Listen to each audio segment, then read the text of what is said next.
असम के सोनितपुर जिले के अंतर्गत डेकियाजुली में आज कृषक मुक्ति संग्राम समिति का 20वां स्थापना दिवस मनाया गया।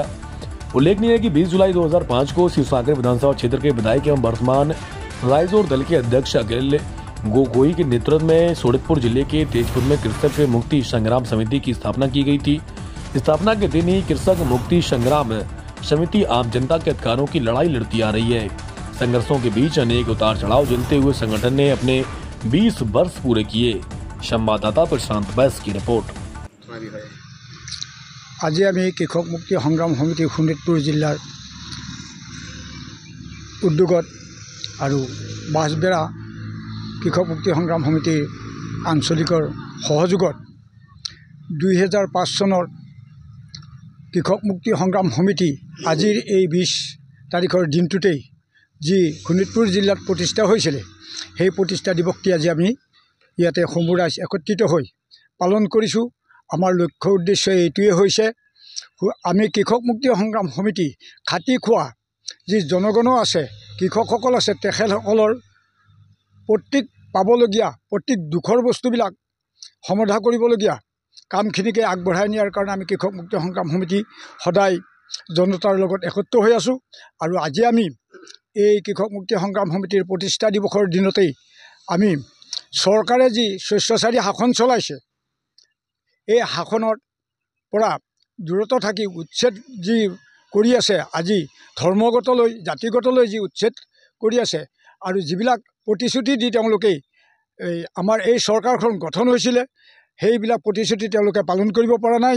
আমি কৃষক মুক্তি সংগ্ৰাম সমিতিয়ে এই সকলো বিষয় লৈ আজি এই প্ৰতিষ্ঠা দিৱসৰ তৰফৰ পৰাই আমি মাননীয় মুখ্যমন্ত্ৰী মহোদয় সকলোবিলাক আঁচনি প্ৰত্যেক হিতাধিকাৰীয়ে পাব লগাকৈ আৰু যতে তেওঁলোকে পাই গৈ থাকে সেইবিলাক সম্পূৰ্ণ কৰিবলৈ আমি হকিয়াই দিছোঁ। লগতে যি উচ্ছেদ আজি জাতি মাটি ভেটিৰ কথা কৈ আজি যি উচ্ছেদ চলাই আছে এই উচ্ছেদ বন্ধ কৰিবলৈ আমি কৃষক মুক্তি সংগ্ৰাম সমিতিৰ তৰফৰ পৰা আহ্বান জনাইছোঁ।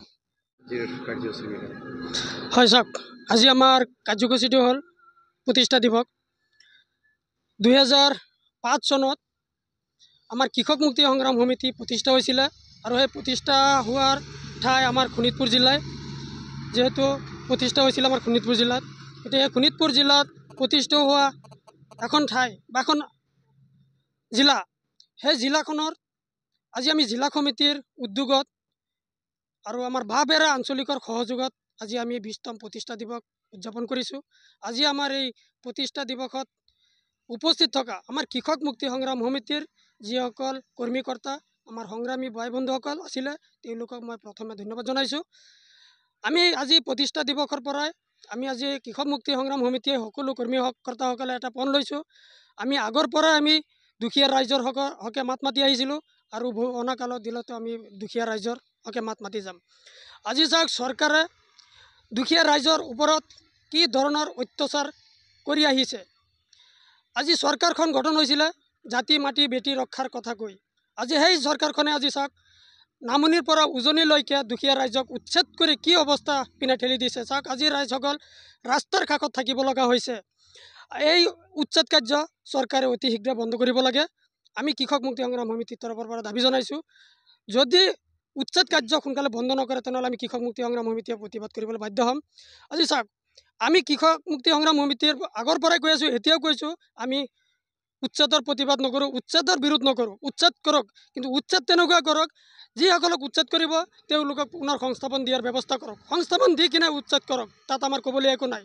কিন্তু সেইখিনি নকৰি চৰকাৰে একপক্ষীয়ভাৱে তেওঁলোকে উচ্ছেদ চলাই আছে। জাতি ধৰ্ম নিৰ্বিশেষে তেওঁলোকে উচ্ছেদ কৰি আছে। আৰু এই বিজেপি চৰকাৰখনে চাওক জাতি ধৰ্ম লৈয়ে তেওঁলোকে যি ধৰণে অত্যাচাৰ চলাই আছে তাক আমি নিন্দা জনাইছোঁ, গৰিহণা জনাইছোঁ। এই চৰকাৰখন যেতিয়া গঠন হৈছিলে বিজেপি চৰকাৰ, তেতিয়া মুখ্যমন্ত্ৰীয়ে কি কৈছিলে যে মাইক্ৰ' ফাইনেন্স মহিলাসকলক প্ৰতিশ্ৰুতি দিছিলে, মহিলাসকলক যে আমি মাইক্ৰ' ফাইনেন্স ঋণ মাফ কৰিম। আজিলৈকে মাফ কৰিছেনে? কৰা নাই। অৰুণোদয় আঁচনি, যিসকল অৰুণোদয় আঁচনি পাইছিলে তেওঁলোকৰ নামো কাটি দিলে। যিসকল মহিলাসকলে তেওঁলোকক বিজেপি ভোট দিছে তেওঁলোকে এতিয়া অৰুণোদয় পাইছে, গতিকে বাকীসকলৰ গোটেই মহিলাসকলৰ নাম কৰ্তন কৰিছে। আমি সেয়াও দেখিবলৈ পাইছোঁ। তাৰ বাবেও আমি কৃষক মুক্তি সংগ্ৰাম সমিতিৰ পৰা প্ৰতিবাদ কৰিবলৈ আমি সাজু হৈ আছোঁ।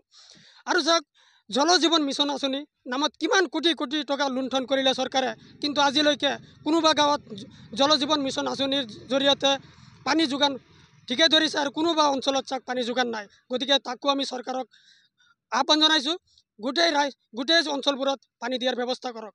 আজি চাওক জয়ন্ত মল্লৰ বৰুৱা ঘৈণীয়েকৰ নামত চাওক 50 লাখ টকা তেওঁলোকে গোপালন আঁচনিৰ নামত তেওঁলোকে চৰকাৰী ৰাজসাহায্য পায়, কিন্তু আমাৰ দুখীয়া ৰাইজসকলে এই আঁচনিৰ পৰা বঞ্চিত হৈ আছে।